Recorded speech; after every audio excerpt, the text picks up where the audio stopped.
Hey y'all, welcome back to my channel. I'm Melissa and this is Melissa Knits for Fun.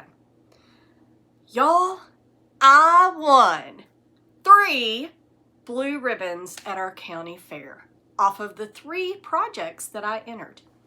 I will put pictures of them up here, whichever place it's easier to put. But I entered a baby dress and 2 colorwork sweaters. The ribbons are white, red, and blue, so every project gets a ribbon. But like I said, they're white, red, and blue. And then the blue ones get considered for champion, and then the people who win champion in that category gets considered for the grand champion, which is the highest prize that you can get. Out of my 3, I did have 2 that were considered for champion, but none of them won, so I did not get champion or grand champion, but that's okay. This was my first time entering, and I got 3 blue ribbons. I got a blue ribbon for every single one. So I'm pretty excited about that, and I already have plans on what I'm entering next year because you can enter 2 for each one. I'll cover that a little bit later, probably in the personal section. And then I wasn't the only one from our local yarn shop that entered some things in. Ginger entered, I think, 2 tops, a hat, and a stocking. I think it was just the 4. She got 2 red ribbons and 2 blue ribbons. And then Jennifer entered socks, and she is the one who kind of started the whole thing with asking if somebody could go pick them up this weekend because she wanted to enter, but she wouldn't be able to pick them up. So I volunteered to pick up and was like, oh, I want to go enter anyway, so, you know, can you help me out with that? And Jennifer was kind enough to share the information with the group. And so the 3 of us entered in Jennifer's socks, which were absolutely beautiful. Excuse me, they're a vanilla sock pattern, but she made them out of really beautiful La Bien-Aimée yarn. It was a cashmerino, I think. And she did such a wonderful job on them with her stitching. And she got a blue ribbon and considered for champion as well.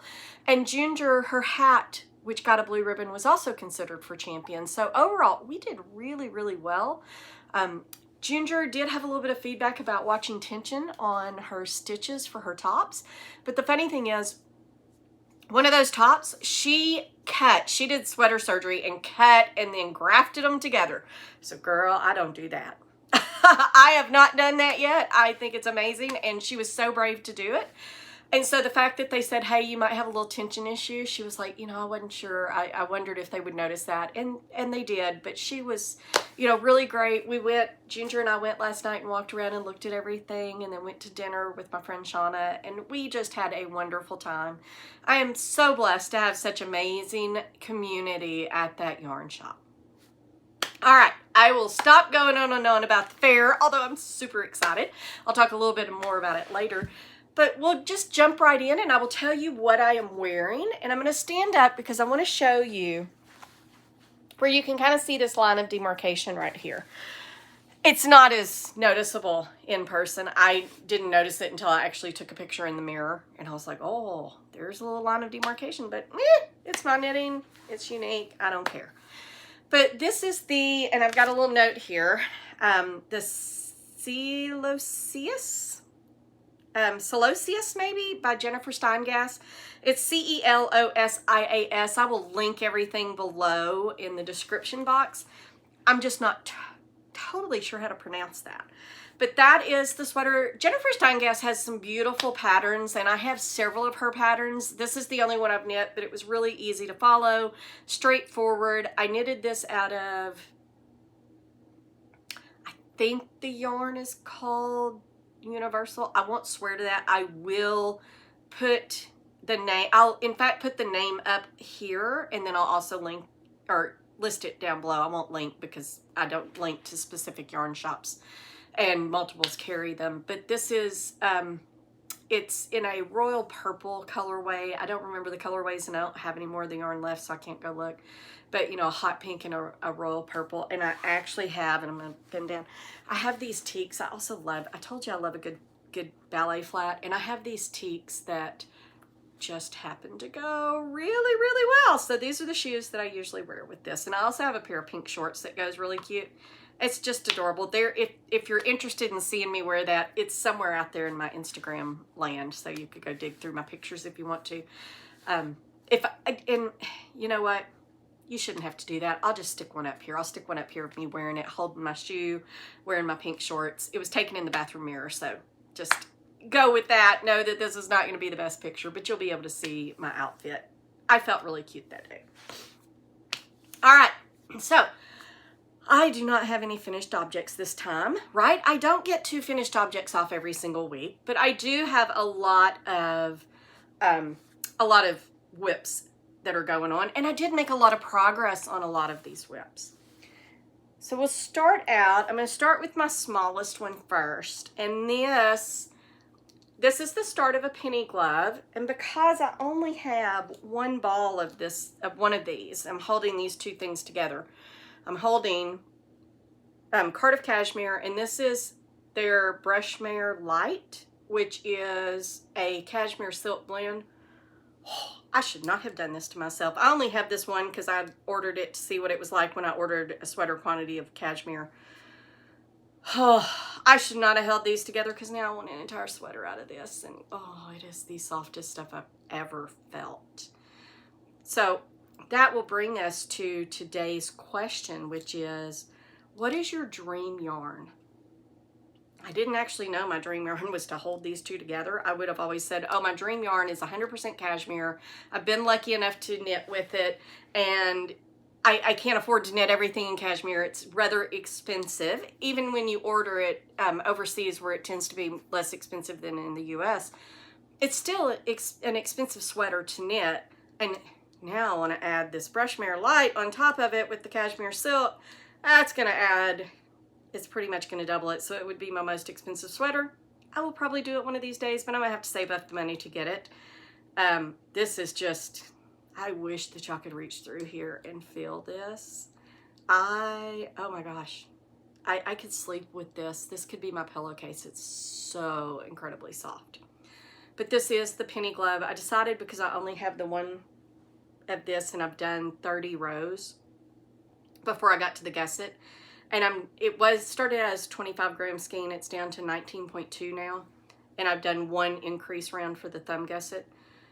I think I'll be good because it's 28 rounds for the thumb gusset, and then you do however much more you want to on the top, and then you do the thumb. As long as I'm, 13 grams or so at the end of this one, I'll be fine for the second one. But I did cut it out. I had decided I was going to do 45 rows for the bottom of my penny gloves whenever I make them, but because I'm a little afraid of yarn chicken, I decided to go ahead and just do 30.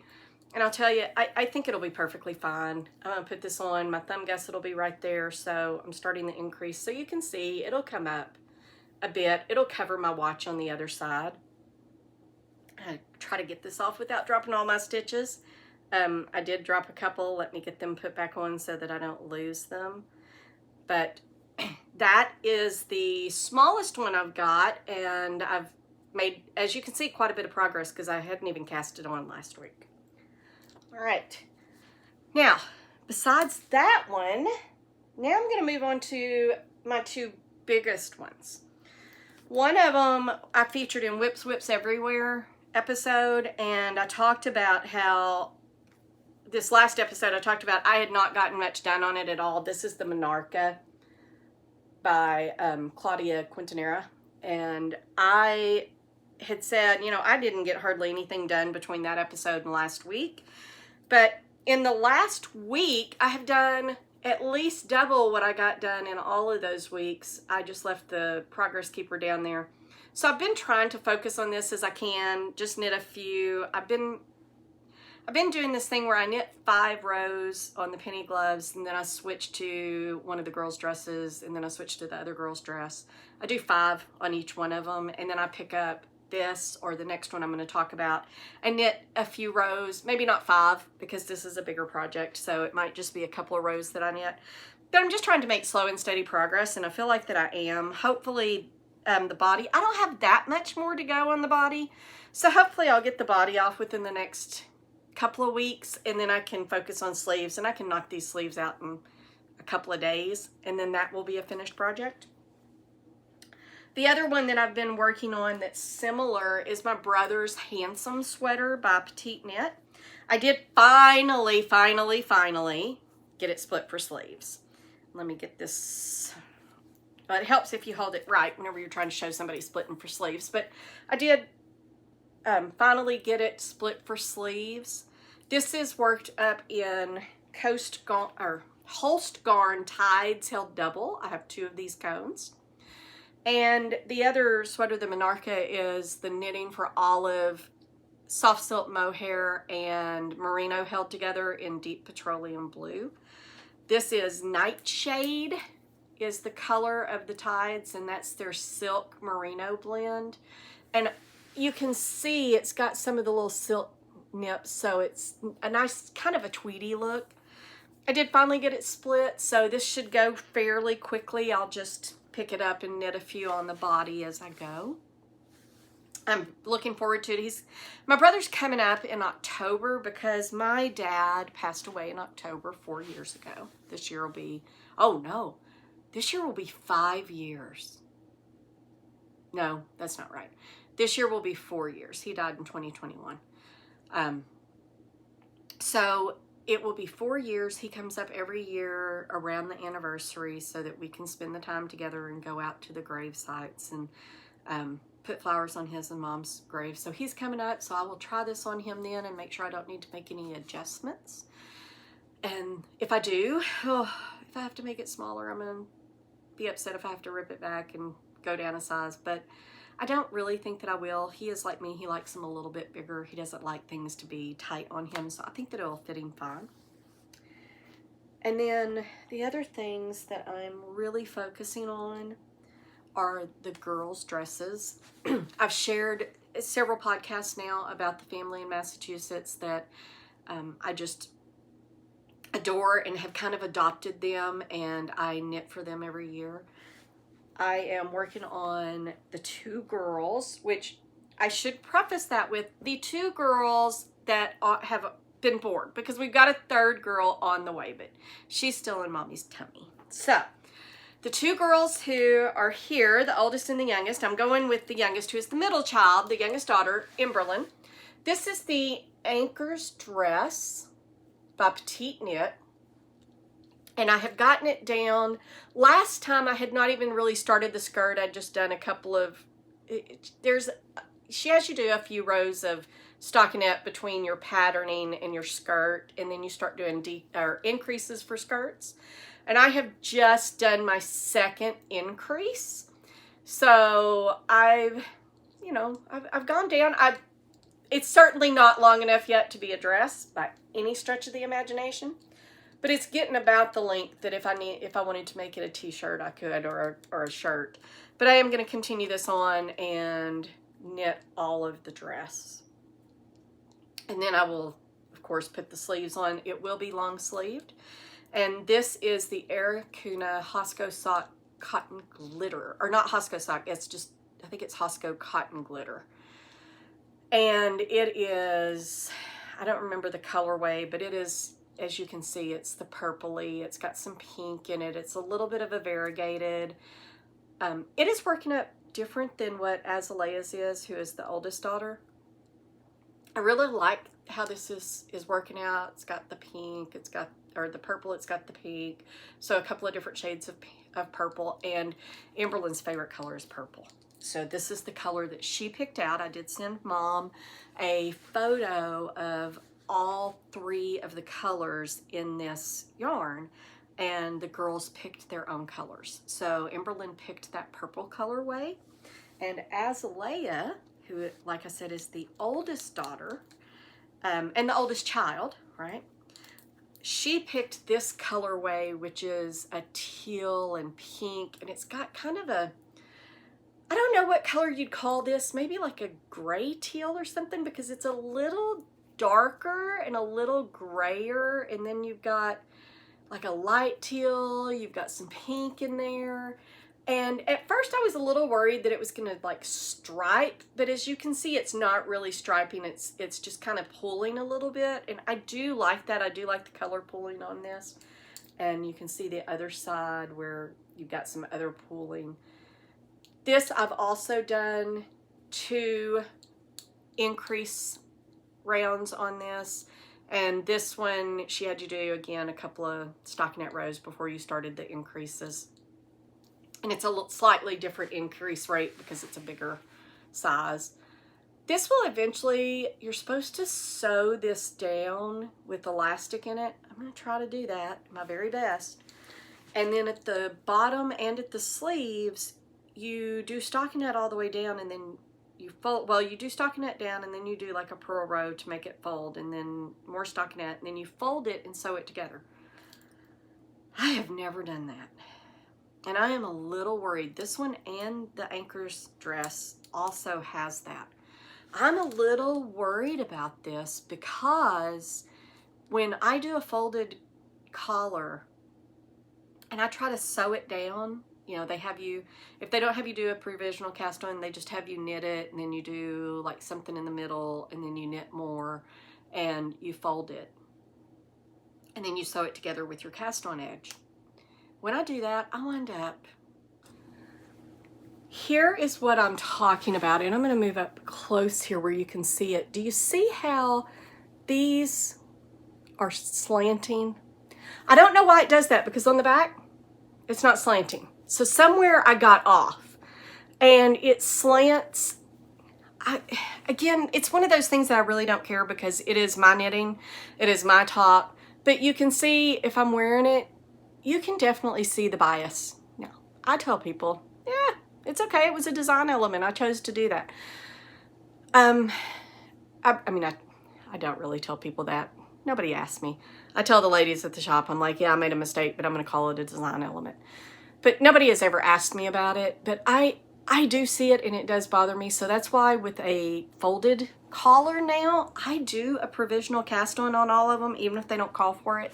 I go ahead and do the provisional cast on because I can do that pretty easily. And then I just knit the two together, you know, like you would. I put the live stitches, take them off the cast on crochet chain, and put them on a needle, and then I knit the two stitches together all the way around, and I wind up with a nice folded collar that's not biased. I don't know how I'm going to do this, and so if anybody has any suggestions, please, please, please let me know if there's a way that you know that you can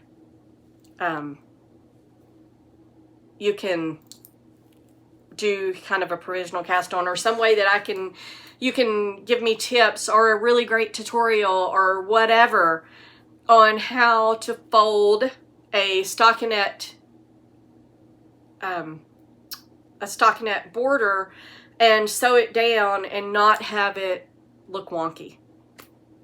I've in my head tried all kinds of ways that I'm like, I wonder if I could do this. I wonder if I could, you know, as I'm knitting, whenever I get to the point where I'm saying, okay, I'm ready to start knitting that hem, I wonder if I can just take another needle and knit and just not slide it off of the other needle, so you've got live stitches, and now I'm knitting down live stitches, and then fold those together. But I'm not seeing how I could do that unless I tried to do it on the wrong side. I don't know how that would work. I think it might be a little weird and a little wonky. So I just don't know what I'm going to do. I've also played around with, I could just do ribbing if I really wanted to for the hem and the cuffs, and that might be what I have to do if I try the folded stockinette hem and I just cannot make it work. Then I could go back and pull it out to above where I started that and just do ribbing.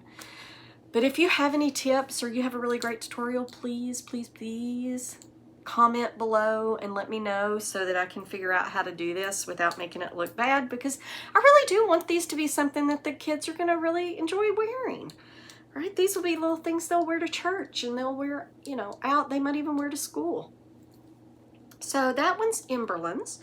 And I haven't started yet. I haven't found a really great baby dress pattern that I'm in love with for like a baby. Not 6-month baby, not a 12-month baby. I want a newborn dress pattern. And I've looked at Knitting for Olive, which, speaking of Knitting for Olive, this sweater here that I had the bias on, this is it's not a sweatshirt sweater by Knitting for Olive, and it is their merino and their silk mohair held together. The mohair, I believe, is limestone. I'm not sure. I'll put the colorways down below of what they were in. But I just don't remember. It's been a while. It's been over a year since I knitted it. And so I've looked at Knitting for Olive's website for like baby dresses. And I found some really cute patterns and some that I'll probably wind up doing. You know, the little bear hat, the little bear baklava. Is that how you say it? Anyway, the little one that comes around, it's got little ears. I've looked at PetiteKnits. I've looked at some of the others, and I just haven't found anything that has just made me go, woo, I need to knit that one because that would go really well. So if you know of a newborn dress pattern that would complement the two that I'm doing for the sisters, please let me know. Now, little man, who is the youngest right now, but he's going to have to give up that throne in January. I have not done anything on his shirt. It's no further along than it was last time because I haven't cast on the other sleeve.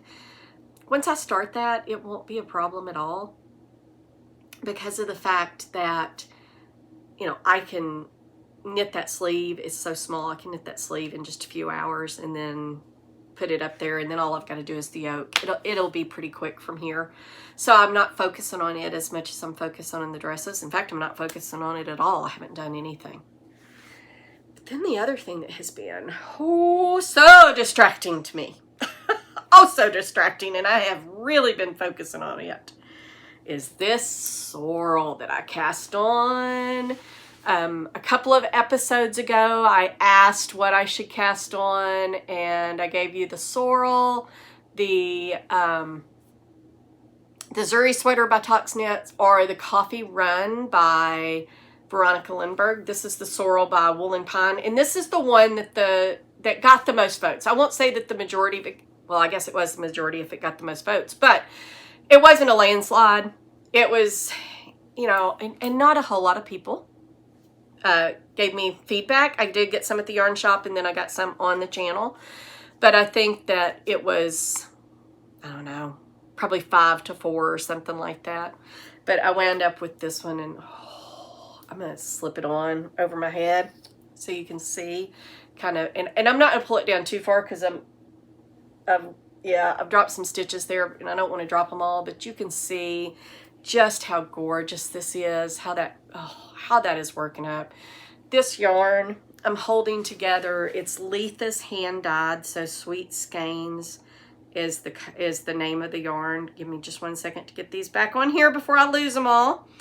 That Sweet Skeins is the yarn, and this was in fact before she started giving her yarns colorways, so I don't have a colorway for this, but might call it Pretty in Pink, because oh my gosh, it's gorgeous. And then I'm holding it together with Knitting for Olive silk mohair, the soft silk mohair in the color Cherry Blossom, and you can see it just is giving it a halo, and it's just softening it a little bit. I'm going to bring it a little closer, and you can see some of the variegation, just how it's blending it together. It's just stunning.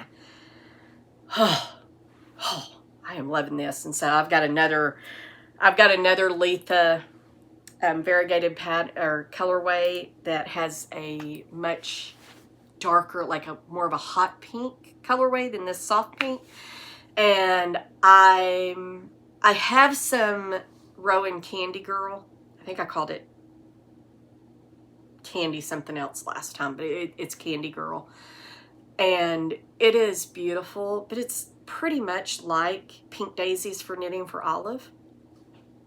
And so I'll use one of those two. I'm gonna swatch with the Candy Girl and see how it comes up and make sure it doesn't just completely overtake the yarn and make it to where you can't see any of the variegation. But I'm gonna swatch with that, and then I'll go with either Pink Daisies or the Candy Girl, depending on pricing, etc., etc. So that will be in a future, I just got to swatch for that, but that will be something that'll be a future project. And with that, I am done with all of the things that I'm really focusing on. I mean, there are a few other things that are laying around that I look at. The Rowan pattern, I think it's called the Savannah, that is the cabled pattern that it's very seductive to work on, and I look at it every once in a while and I'm like, ooh, I should just knit one row. But I haven't done that in the last week. These are really all of the things that I've been working on in the last week. There are some other ones that are back there in my head going, woo, don't forget about me, don't forget about me. And then, and I kind of put off today recording. It's about 2 o'clock right now. And I've got some yarn coming, so I wanted to do some acquisitions and talk about plans. But he hasn't gotten here yet. Usually my UPS guy gets here about 1 o'clock, and he's not gotten here. So I will split, and I will put an acquisitions part in here once I get the yarn. I will record myself showing you the yarn. But one of the acquisitions is Let Lopi, to go with the Elk Ridge sweater that is by Amanda Rush. It's a test knit. I know that I told y'all a few episodes ago where I had gotten laid off and I was so upset. I had just knee-jerk reacted and reached out to Amanda and gone on Yarn Pond, and I had pulled myself out of the test knit because I had not ordered the yarn yet. I, at that point, did not feel like I could buy any yarn because I was freaking out, right? Oh my gosh. And then less than a week later, I had a job. So things changed. I was able to get reinstated back into that test knit. And so the yarn will be here today. And I am going to be knitting it in Let Lopi. It's, I think the colorway is chocolate brown, ash, and black sheep. I'll put a picture of the sweater up here. It is absolutely stunning, and I am just amazed because this is Amanda's first pattern. Whew! She is a brave woman doing color work, the very first pattern. And I've been watching the chat room and stuff, and the only question that I've seen at all is, hey, do we increase for the sleeves right after this chart, or do we work an inch to increase? I'm a little confused in that area. There was no questions apparently about the color work in the chart. So I am really excited to get this yarn and dive in and start knitting that. And then I know I said I was going to lay off test knits. Don't believe me when I tell you that, because I really enjoy test knitting. So I am going to test knit for a designer that I have test knit for before, and I test knitted this earlier this year, and it's by Roundtree Stitchery, Melanie Roundtree. And if I got her name wrong, I will post it, because I'm really excited to have a relationship with her, because she is from Arkansas originally. So that's really exciting to be able to connect and help her out and test knit. And you can see, it's the Forest of Ardra, or Adra. I'll put the name up here. Well, I'll put the name up here now that I am, I have a space to put it without putting it over the sweater. But you can see it's a beautiful color work, cabled motif down here. It looks like trees.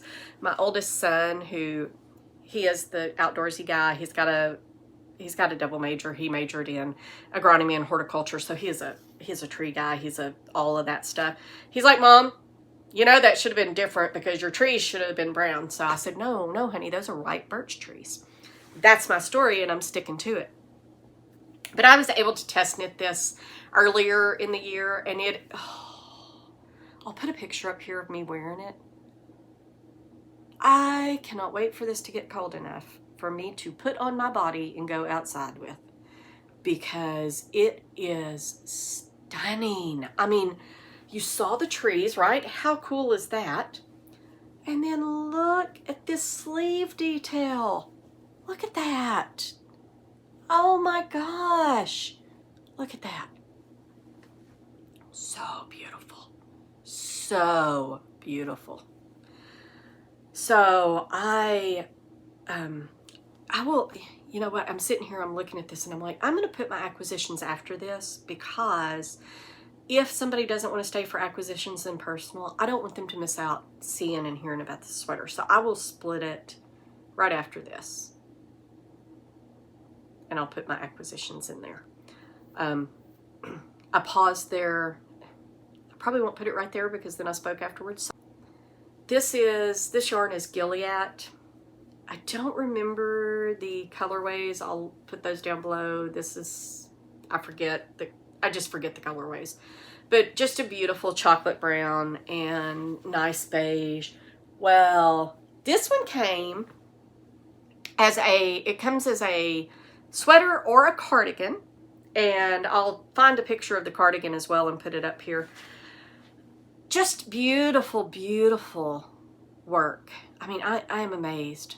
Melanie, I know you've watched a couple of mine, so let me just tell you, I am amazed at your design skills. This is stunning, and it is by far one of the fanciest knitwear things that I have. It's just beautiful. But Melanie has released now, or is going to be releasing, because she's going to do it in test knit. I've been selected. I'm very excited. A child's version, both the cardigan and the pullover. I'm going to knit the pullover in the size 2 using my leftover yarn, because I have enough yarn left over from this sweater in order to knit the child sweater. I don't have any granddaughters right now, nor do Cameron's best friends have any children yet, but I'm convinced that one of these days I'm going to have a granddaughter, or at least a little girl that I can claim as a granddaughter, and she and Mimi here will have matching sweaters. And if not, then maybe I'll buy a little baby doll and put it on her.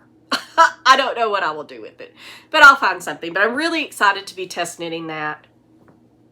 And so that will be another plan that I'll be working on. And then I am going to cast on, I said last time, as soon as I got the sorrel split for sleeves, which will be by this weekend, because I'm on the last chart before I then do a few short rows and then split for sleeves. So that'll be by this weekend. I was going to cast on the Zuri sweater, and I am going to cast on the Zuri sweater. I'm going to use Knitting for Olive Merino and Soft Silk Mohair held together in the color Blue Tit. But I'm also going to cast on the coffee run out of that Lima, I think it's Cerise or Cerise. Anyway, it's a beautiful hot pink, and it's Drops Lima. I'm going to cast that on as well because I got a comment, and I will put her YouTube name up here. I just drew a blank. I had it on the tip of my tongue, and I didn't write it down, but I had a comment that said, you know what, while you've got this free time, you should just cast all of them on. I like how she thinks, because that is what I want to do. And so I am going to do that. I'm going to cast that on as well. Now, obviously, these are not going to be things that get done very quickly. I'll just work on them as I can, and I'll knock them out and get them off the needles as I go. And then who knows what else I might cast on, because I really have cast on fever right now. But that is it for my plans. Those are the things I'm planning on casting on, the things I'm planning on working on, you know, the 2 test knits, which, speaking of test knits, before I forget, let me make sure that I tell y'all, Friday, tomorrow's Friday. Can't believe another week is gone. I've got one more week before I start my new job.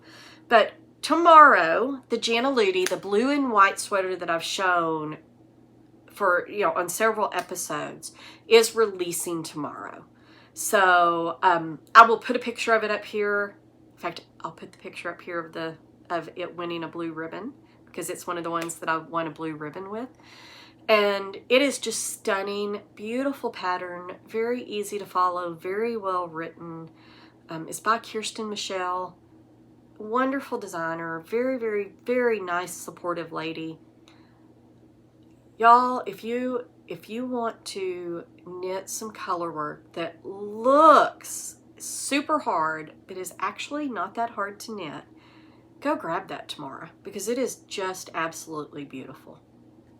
So that is the Janeloudi by Kirsten-Michele, and as I said, I will link everything below. If you are leaving me now because you don't want to, you know, or care about my acquisitions, and you don't really care about my personal update that I will give, then thank you very much for spending your time with me, and please like, subscribe, share, comment, etc. to help my channel out. And if you're continuing on, I appreciate that as well.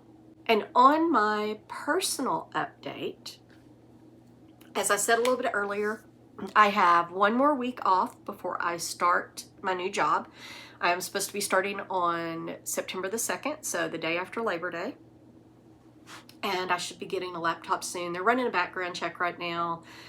We had to do some verification with my I-9. I had to have a friend look at my passport. I had to upload the passport photo, and I had to update the barcode of the passport and all of that. And then my friend had to physically look at the passport and look at the pictures and verify that they were in fact the same, that the numbers were the same, etc. So that's all been done. The background check. My high school closed, and I think that Pulaski County Special School District, I don't know that they're still in existence either, but there's nothing I can do about that. I listed them, right? That's my high school. I got a diploma. And so I got an email yesterday saying, hey, we've tried to get the information. We've sent out inquiries and we're not getting anything back. So I sent them a picture of my diploma yesterday. Hopefully that will continue on. I mean, there's nothing on my background. It's not like they're going to find something that's going to, raise any red flags. I've had a lot of these done. I don't know yet if I'm going to have to take a drug test or anything. If I do, no big deal. I'll run down to the lab, get it done. Don't have anything to hide there either.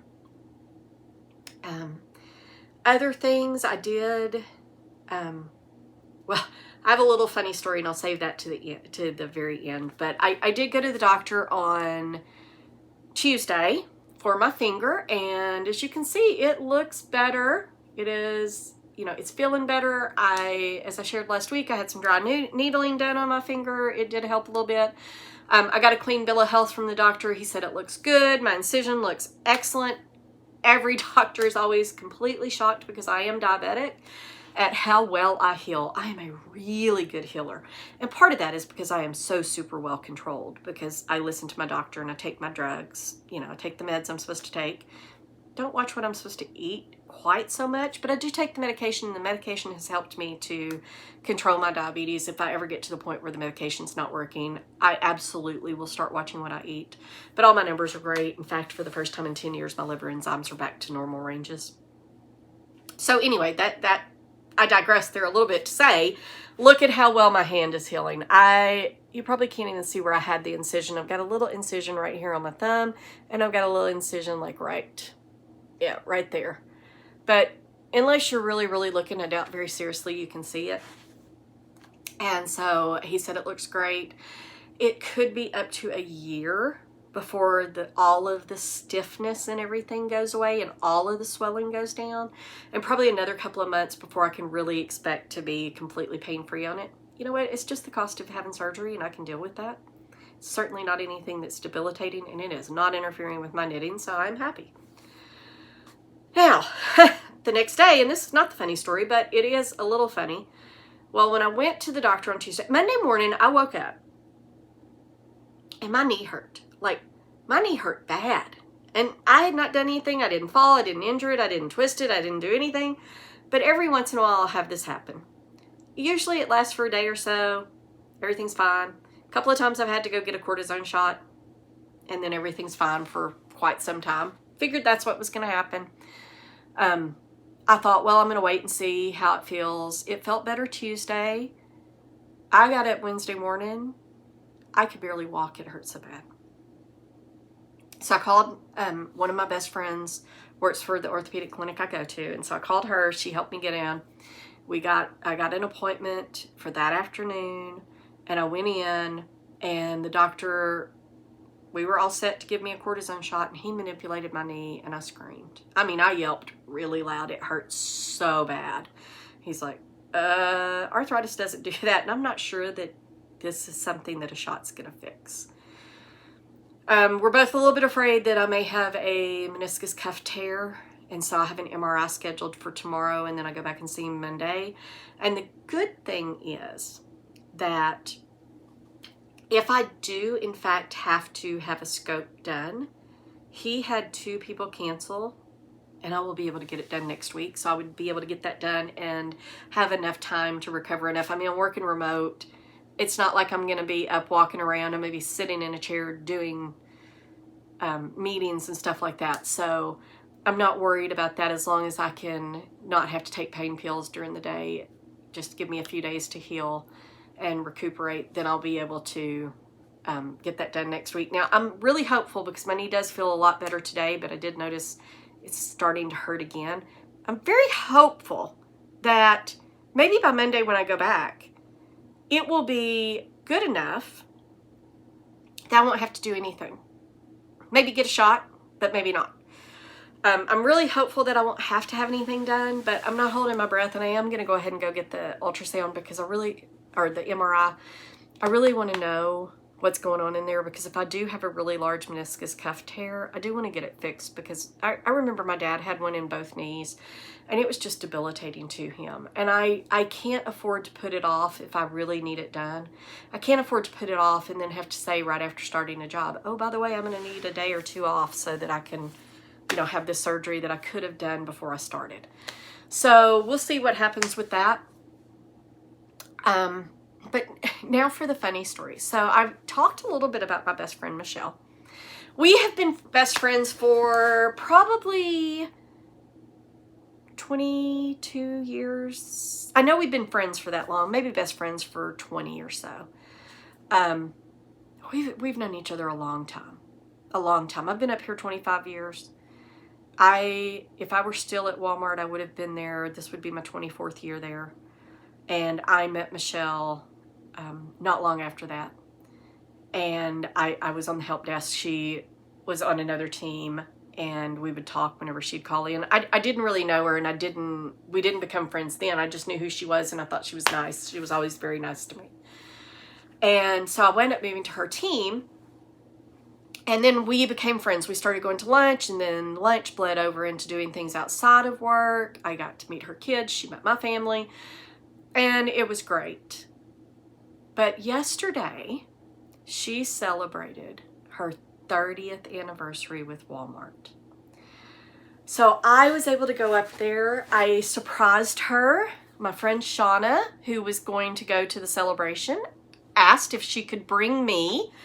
I think the only other person that was there that was not a Walmart person was Michelle's husband, Jason. And so Shauna got permission for me to come because I used to work there. I'm her best friend. You know, we were on the same team together, and they agreed to let me come and be a part of the celebration. So it's very exciting, and it's pretty funny because this is a case of opposites attract, that Michelle and I are really pretty opposite, but we complement each other, and we are just the best. We call ourselves not just BFFs. We're BFFFFLs. Best, fabulous, fantastic friends for life. I mean, we are, it is us. We are a couple here. Not a romantic couple, but we are a couple. We've been through everything. We've been through graduations. We've been through sickness. She was there right by my side when Cameron had his wreck. We have been through just everything together, good, bad, and everything else. We are the friend soulmates.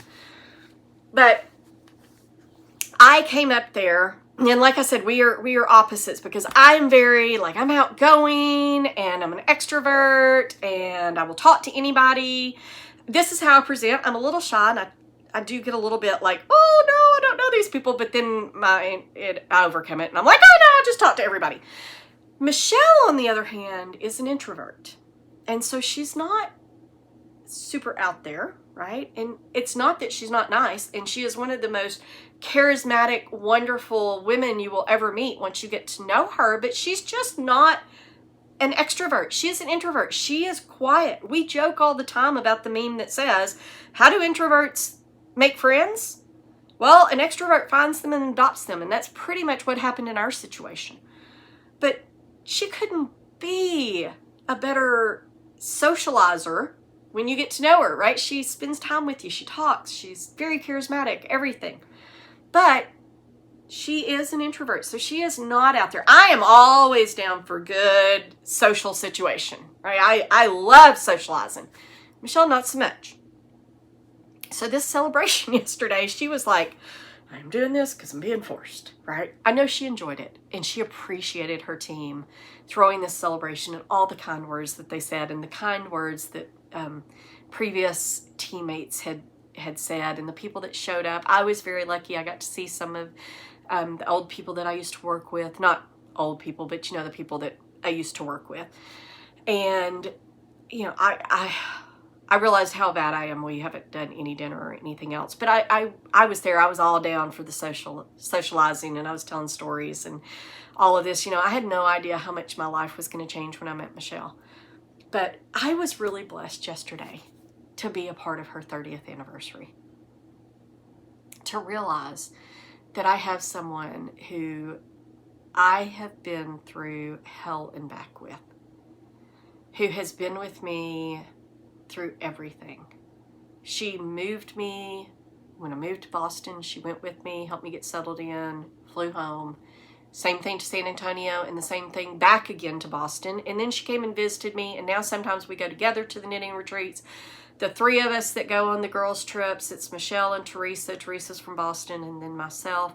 We've just kind of integrated, and I am so blessed. And I'm also really, really blessed that Michelle has the husband that she has, because he is in no way, shape, form, or fashion jealous of our relationship. And he shouldn't be, because it's not the same as their relationship, right? And I'm not taking time away from him. Obviously, if I want to do something and she has plans with Jason, we don't do it.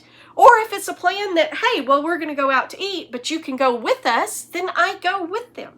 I mean, I know her mom, her dad, or well, not her dad, her mom, her soon-to-be ex-stepdad, her kids, her sister, her aunts. I met them all.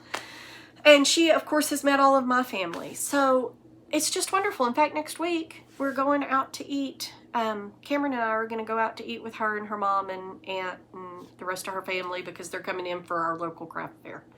So it's been a really great week. And I know this was a pretty long personal update, but I just really wanted to share how blessed I was and how excited I was that I was able to be a part of that. And this has been a pretty good week. So hopefully next week will be just as good. And then the next week I start my job.